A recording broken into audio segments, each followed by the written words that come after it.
Здравейте, мишчици! Как сте? Какво става с вас? Днес ще реагираме на Съдби на кръстопът. Няма да пускам интрото, защото копирайт е навсякъде. Така че сега връщаме. Виде бе. Мир Валентинов. Къща, в която той и съпругата му Катя са отгледали своите две дъщери, Катерина и Филипа. Какво гледаме? Да кажеш ли? Не знам, може би почивка? Да. На кое си се спрял? Да ти спретна. Но безоблачният живот на бизнесмена е помрачен от тревожно обаждане. Най-добрата приятелка на по-малката му дъщеря звъни, за да съобщи. Хора, много ме дразни това, където млъскат. Буквално. Каза... така. Говорящи човек, нали, съответно. Почва да говори и накрая на това, което иска да каже, мляска. Просто ме дразни бая. Така пускаме. Че Филипа и нейният приятел са били арестувани за притежание на наркотици.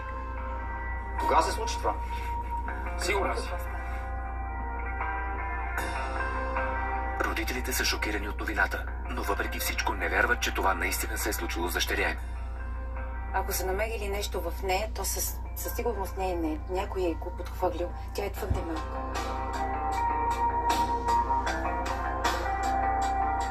Това не може да бъде истина. Познавам дъщеря си, трябва да стане някаква грешка. Тя не е такова момиче. В районното управление Красимир и Катя разбират, че Филипа и нейният приятел Марио наистина са били задържани за притежание на наркотици и по случая Хора, видяхте ли му прическата на тоя? Каква прическа има за Бога? Омага, не мога да повярвам каква прическа има тоя. Айде, да започваме. Зуваното досъдебно производство. Сега ще изкъсам ушите.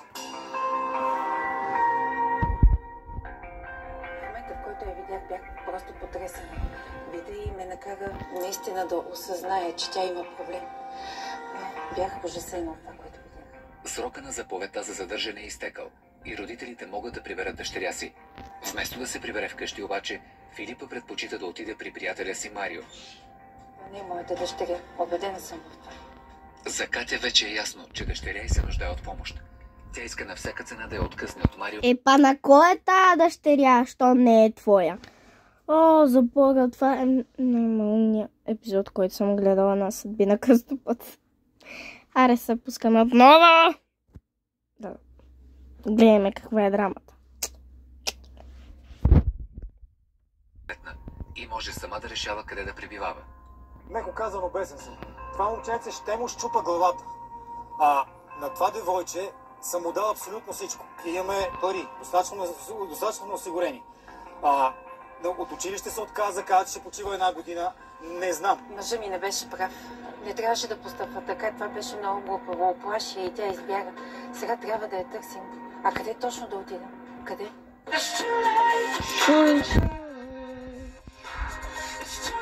Ще върна след малко. Така пак да Красиви и Катя са силно разтревожени.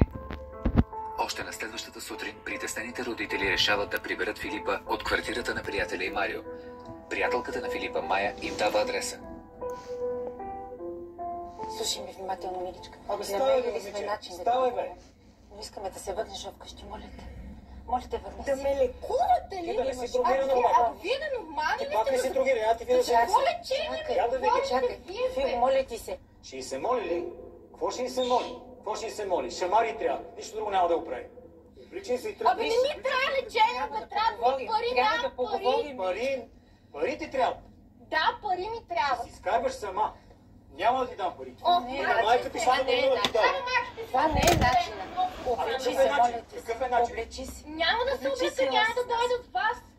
Фил, помисли, Аз- моля ти се. На 18 Бързо съм. и бързо. На 18 съм, не мога ми държи сметка, бе. Айде, Аз майде. съм ти баща, бе. За съжаление, Фил е много неадекватна и начинът, по който Краси се опитва да й помогне, не е най-правилният. Трябва да й се говори, за да разбере за какво става въпрос. Лечение. Лечение ми трябва. Тя па съвсем поотех. Докато отчаяните родители се чудят как да постъпят с Филипа, тя се среща с приятеля си Марио и успява да се забърка в още по-големи неприятности. Здрасти. Хора, май съм го гледала този епизод. Ако знаеш какво стана, нашите са разбрали къде живеем и дойдоха. И ми дигнаха такъв скандал. Как така? Защо? Защо? Защото трябва да ходя на лечение, няма ли да ми дават пари повече. Мали не тия. Да се побъркали вашата. Все преценя, ти си вече голямо момиче, така че ще измислям някаква работа. Все преценя за това. Каква работа? Сори, ама ако Филипа не получава пари от баща си, няма да се получат нещата. Не може всичко да получава на готово. Ще свърши мой приятел, се сещам за Радо се казва. Набира момичета за ескорт. Какво е това? Това да придружаваш разни богатащите, които идват в София по работа. Само ще ги придружаваш. Нищо повече. Без сещаш ли се? Няма друго. Сигурен ли си? Да. Чакай малко, аз седа малко по работа. Добре. Мисля да го пробвам това нещо с ескорта. Все пак си е някаква работа, ще изкарвам някакви пари и няма да зависи от нашите и да ми дудна за всяко нещо. Докато Марио се занимава с онова, което нарича работа, при пейката спира Юлиана, бивша съученичка на Филипа от частното училище. Здравей! Здравей! Ти не беше ли в чужбина? Да, заминах да уча, но се върнах малко на гости при нашите. Ти как си? Изглеждаш малко бледа. Добре ли си? Добре съм, но какво да правя? Моткам се. С Филипа се познаваме още от училище. 3 години седяхме на един чин. Тя е много красива и много поддържана момиче, а сега, като я видях, едва ми я познах. Просто не посмях да й го кажа, обаче не изглеждаше добре. Ами, ако искаш, аз понеже сега бързам, събота заминавам, тъй че ако искаш до събота може да се чуем, да се разберем, да се видим. Добре, ще видим. Добре. Айде, чао. Много приятно.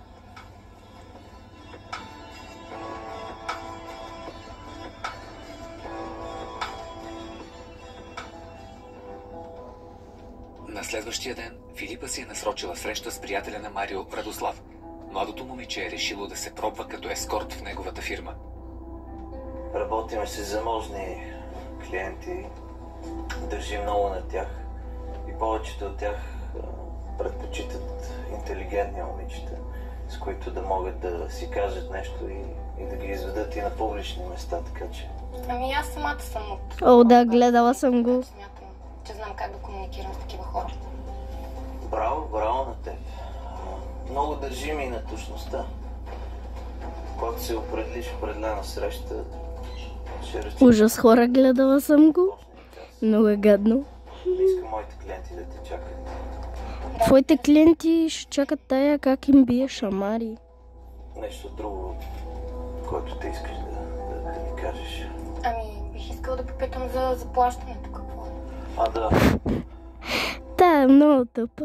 Със сигурност ще останеш доволна. Както ти казах, работим с сериозни бизнесмени. То не чува ли, че му звъни телефона? Дори си тръгвали с... На тая. Опа! Ще бъдеш доволна. Родителите на Филипа извънят по време на цялото интервю, но тя упорито отклонява обажданията. Няма значение кой ти се обажда. Работата преди всичко е в нашата фирма. Мисля, че ти е станало ясно. Мисля, че Филипа има всички данни. Трябва да бъде малко по-послушна. Ще се оправят нещата. Ще видим как ще потръгне още тези дни. Ще ти уредим някоя среща, така че... Добре, ще очаквам да ми се обадите. Добре. Малко ми е притеснено, че ще трябва да правя компания на някакви непознати мъже, но какво пък? Мисля, че мога да се справя. Ще дам всичко от себе си. Един ден по-късно, Филипа се промъква вкъщи, за да си вземе чисти дрехи. Разтревожените й родители не са спирали да я търсят, но тя няма никакво желание нито да ги чува, нито да ги вижда.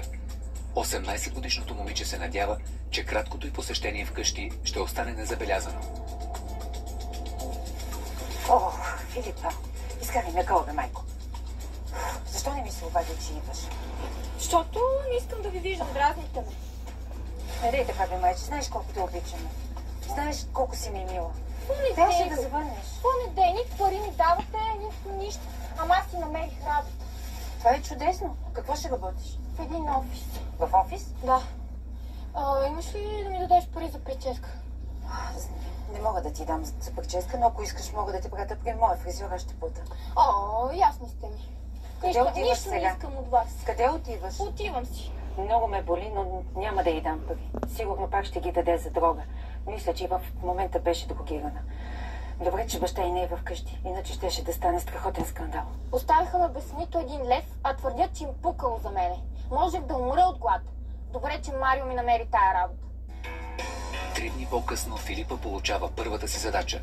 Тя трябва да придружи собственика на голяма пловдивска фирма на вечеря в елитна... Сега ще видите какъв скандал ще стане. 18-годишното момиче се старае да остави отлични впечатления у първия си клиент. През целия ми живот тези непрекъснати пътувания, бизнес срещи и тем подобни. Така се получиха нещата, че не можах да създам семейство. Мисля, че това е нормално. Не. Дали е нормално или не знам.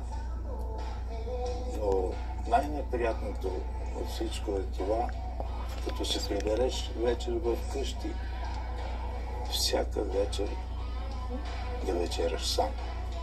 Така. Затова съм много радостен, че тази вечер такава красива дама като вас ми прави компания. Благодаря ви. При вас всичко наред ли? Ами да, наред. Филипа! Здравей! О, не. Изненада ли си? Ти какво правиш тук? Ти какво правиш тук? Кой е този господин? Господине, Ела с... момент. Казвам казвайте момент, аз съм баща на това момиче. Моля ти се, хората ни гледат. Имам работа с теб. Хората ни гледат, престани. Дамата е с мен и сме тук просто само да вечеряме. Аз се опитвам да се свържа с нея, тя не ми ги телефона. Предполагам, че вие имате някакъв пръсест. Не. Кажи ми какво правиш тук с този, нека не го обиждам. Имах делова среща в ресторант. А то какво? Да видя Филипа с човек, който може да й бъде дядо. Как да реагирам? Кажете ми как да реагирам. Идваш с мен. Може ли малко по-спокойно? Господине, ако сте на мое място, ще знаете, че не може по-спокойно. Аз съм си платил още 2 часа господицата остава Какво с си мен. е платил? Какво си е платил? Ами какво? Нали не ми даваш пари, какво? Какво си ти? Докъде си го докарал? След дрогата и това ли? Не, това, което си мислиш. Тръгваш с мен. Не ми дръж сметка, престани. Имам да говоря с теб. Нещата са сериозни, момиче. Слушай, Не, тръгвай. Тръгвай с... достатъчно. Не, моля ви, извинявам се за това. Не разигравайте тази сцена, господин, ако обичате. Все пак благодаря за хубавия ден. Довиждане. Не, моля ви, съжалявам, извинявайте. Още в началото на вечерта забелязах, че девойката беше малко разсеяна, но това не е мой проблем. С агенцията си бяхме уточнили да ми покаже града и след това да отидем да вечеряме. Но благодарение на баща й или кой знае кой беше този човек, така и до вечера не се стигна. Престани! Ти на баща си ли говориш да престане? Остави ме! Махай се! Остави ме! Баща ми провали всичко. Така се надявах на тия пари, а сега нищо няма да получа. Да, прилича на светленивеца, сега я видях отблизо. Прилича на светленивеца, хора. О, мага, не. Светленивеца е в съдбина кръстопът. Айде, пускаме. Това ми даде малко повечко. 2 дни по-късно, след случката в ресторанта, Филипа категорично отказва всякакъв контакт със своите родители. Въпреки това, те са притеснени за здравето на дъщеря си и използват всички възможни начини да се докопат до информация за нея. Здравей, Фил. Боби, здравей! Пробвам се да те видя. Как си? Добре. Заповядай, влез. Да, влез, мерси. С Филипа се познаваме още от училище. Тя е първата ми любов. Незабравима е. Дори ще останахме близки, след като се разделихме, но по едно време тя спря да ме търси и изгубихме връзка. Искаш ли нещо за пиене, вода, кафе? Водичка, да. Добре. Майя ли ти каза, че съм тук? Не, вашите. Обадих ми се, защото исках да излезем с теб. Не съм те виждал отдавна и... Да, ясно. Значи го играеш картица. Ясно ми е каква е работа. Защо? Не го играе картица? Не, моля ти се, не искам да ми говориш за нашите. Разбираш ли? Какъв е проблема, Фил? Виж, знаеш ли, Марио май скоро ще се прибира и не е хубаво да те вижда тук и май ще е по-добре да се тръгваш сега. Извинявай. Ще се видим някой друг път. Много исках да видя Филипа. Звъннах в тях и майка ми каза какви проблеми има. Не знам дали е зависима, но това не е моето момиче. Толкова се зарадвах, като видях Боби. Не сме се виждали от 100 години. А то какво се оказа? Нашите са го били пратили. Не си баба на 100 години. На следващия ден Филипа и нейният приятел Марио се срещат на обичайното място в градинката. След скандала в ресторанта... Знаех си, бе, хора, знаех си. Момиче не е получавало поръчки за ескорт. Освен, че няма пари, Филипа не се чувства никак добре. Аре, дай ми една доза, моля ти се. Какво? Дай ми една доза, моля ти се. Как ще ти дам доза? Ти добре ли си? Никакъв шанс нямаш. Моля те, имам нужда, моля те. Стига да е. Престани, как ще дам без пари? Не става. Човек, аз съм ти гаджето. Ама какво от това? Какво плаща тока? Трябва да плащаме найема. Какво правиме? Ако ти дам така, аз винаги съм назад. И никой няма да се оправим. Какво става? Намерих ти работа? Нищо. Откакто Филипа носи някакви кинти в къщи и се скара с техните, взе много да ми натежава вече. Просто няма как да се почне така нещата. Трябва да измисли нещо, задължително. Не ме кефи тази работа. Мен ме кефи моята работа. Случайно. Ама я върша, трябва кинти. Няма друг начин, разбери го. Просто това трябва да стане. Няма как, трябва да си намериш нещо. Ако не искаш да работа, нещо друго трябва да намериш. Задължително. Няма как да стане. Добре, ще му се обадя. Той за nama и пак не може да се оправим. Добре, ще му се обадя. Аре, дай ми му. Не може. Аре, само сега. Не, няма никакъв шанс. Аз ти имам върши малко работа. После се видим вкъщи. И гледаме за радост. Стига бе, верно ли се тръгваш сега? Трябва да скарат пари. Какво да направя? Чао, после чакам вкъщи. Много обичам Марио, обаче направо не мога да го позная. Знае, че съм в затруднение и ми иска пари. Ние все пак сме гаджета, не сме с квартиранти. Притеснена от обстоятелствата, Филипа решава да посети Радослав и да провери дали той няма някаква нова работа за нея. Моля те. Как ще пусна в такъв вид при моите клиенти? Знаеш какви хора работа, бе, човек? Ти нормално ли си? Моля те, знаеш, че мога да се справя. Дай ми работа. Дай ми нова работа. Знаеш, че мога да го направя. Убеден съм, че Филипа взима някакви наркотици. Не знам изобщо как съм допуснал това момиче да работи за мен. Такива грешки няма да правя. Аз не обичам да работя с наркоманки. Както казва един мой приятел, наркомана не е човек. На него не може да си има доверие. Не знам. Не забрави по-добре. Мисля, че повече няма работа. Моля те, не дей така. Моля те, Аз знаеш, че... Ара на ухото ти, ко прави там?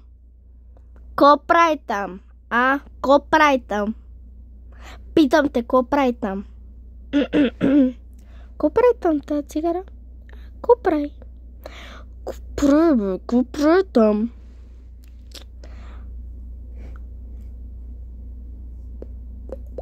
Ко прави тази цигара? Тъмно ухото, че...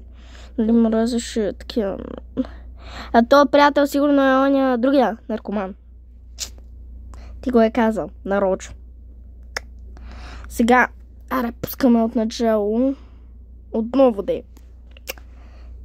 Мога да се приведа във вид, мога да разговарям добре с хората. Наистина, мога да тая работа. Моля те. Реших. Моля те. Искам да си тръгнеш от тук. Не. Ай, там е вратата. Моля те, имам нужда от тая работа. Казах каквото имам да ти казвам. Моля те, дай ми шанс. Повече няма да идваш без проблем. Дай ми шанс, моля те. Айде. Моля те. Не знам какво ще правя. Рада ми беше последната възможност. Загубила всякаква надежда, Филипа решава да потърси помощ от по-голямата си сестра Катерина. 25-годишната жена е дизайнер на бижута и днес открива първия си собствен шоурум в столицата. Филипа, ти защо си тук? И то в това състояние? След малко е откриването. Филипа. Не! Чакай. Здравей! Моля те. Какво правиш? Какво става, Катя? Моля те, как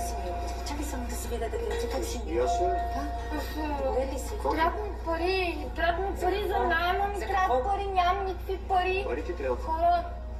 Слушай ме, ще ти дам пари при едно условие. С майка ти говорихме и сме стигнали до решение. Ще отидеш при психолог. Най-добрия, може би, не е в страната на Балканите. От теб си иска едно единствено нещо. Слушай ме, да не искаш да получиш пари. Слушай, баща си, моля те. Просто ще се видиш с него и ще прецениш след това дали ще ходиш на интервюто. Но задължително. Искам да си поговориш, много е добър.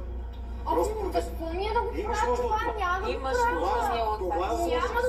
Това е условието да получиш пари. Това е. Филипа е на път да си засипе бъдещето. Дано от този път ти дойде акъл в главата.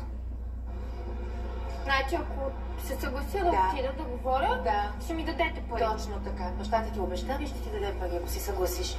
Добре, ще си помисля. Пратете ми СМС. Ще ти пусна СМС. И си грижи за себе си, моля те. Чувствам се добъркана много. Повече с мъжа ми няма как да й помогнем на Филипа. Силно се надявам тя да размисли и да дойде на тази консултация, защото това е единствената възможност за нея. Родителите на Филипа се свързват с консултативния център по зависимости към наркотични вещества и алкохол. Те записват среща с психолог и изпращат СМС на дъщеря си с часа и мястото на срещата. Когато Филипа най-накрая се задава, майка и баща й си отдъхват. Здравей, Филип. Искам да се запознаеш. Здравей, аз съм Галина Зарова. Приятели. Заповядайте, влезте. Искрено се надявам тази среща да мине както трябва. Щом дойде, това е една крачка сме напред. И това е много важно. Тя има моята кръв, знам, че са такова. Значи аз съм малко по-така... Ще станат неща. Сигурен съм. Та не може да казва Р. Още в тази възраст, дето нещата не са и много ясно, но ще се справи. Ще видиш. Ще намерят общо. Ще намерят. Да, много добро се разбрахте. Нали кажа, че ми дадеш парите за найма, дай ми, че трябва хубаво.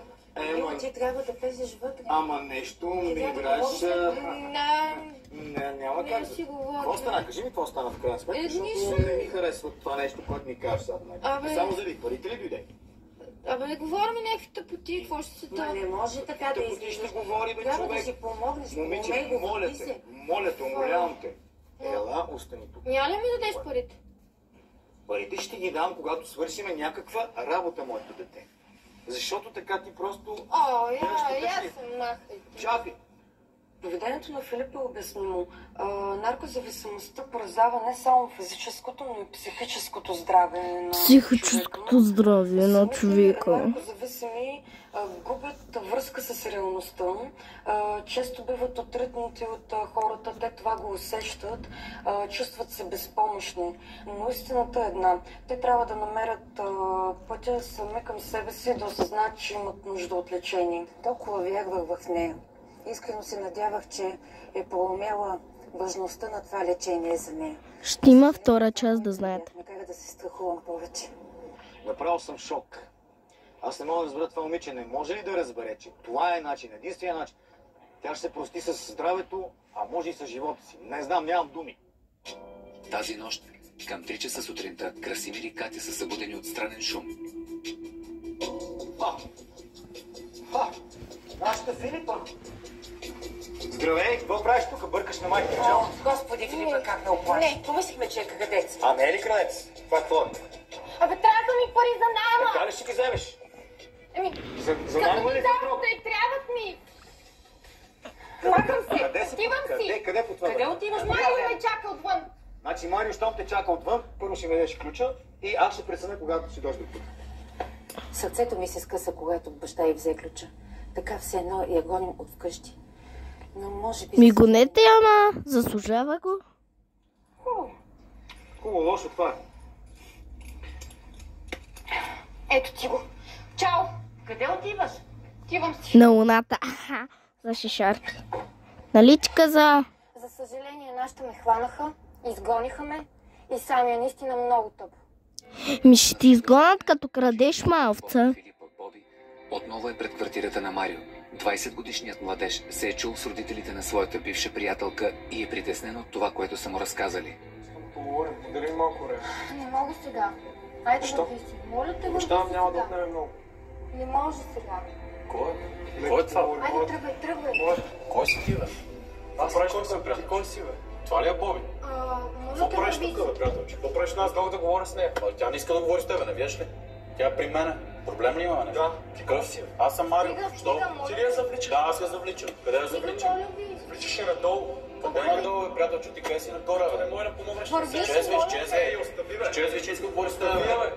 Аре, махи се. Какво правиш тук? Какво прави? Това да помогна. Тук е моят дом. Какво ще помогнеш? Няма какво да й помагаш. Твоят, Тя си е добре. Така, хора, спираме до тук. Че бая скандали дойдоха тук. Виждам ли се? Окей. Ще снимам влогове. Почти всеки ден ще качвам, когато съм свободна. Утре също съм свободна. Други ден не знам. По-други ден пак не знам. Така че не зная кога ще съм свободна. Но утре знам, че съм свободна. Ще ви показвам как да справите неща, когато ви е скучно у вас. Ще снимаме реакции, разбира се. Всичко ще снимаме просто когато имам време. Може get ready with me. Аз много не се гримирам за това. Затова ми е по-чисто лицето, отколкото на другите. Само носа ми не ми е чист, хора. Пълен е с пъпки. Мога лятото да снимам с моя... Аз имам бизнес за деца, които нямат дом. Нали, съответно в дом за деца ще отида, ще им купа някакви нещица и ще видим дали ще се зарадват. Ще снимам видеа за рисуване, разбира се. Уроци по плетене. Ще правя giveaway, разбира се. И ви моля поне един последовател. Чао! Обичам ви, мишчици. Много целувки от мен и много обич. Мишчици!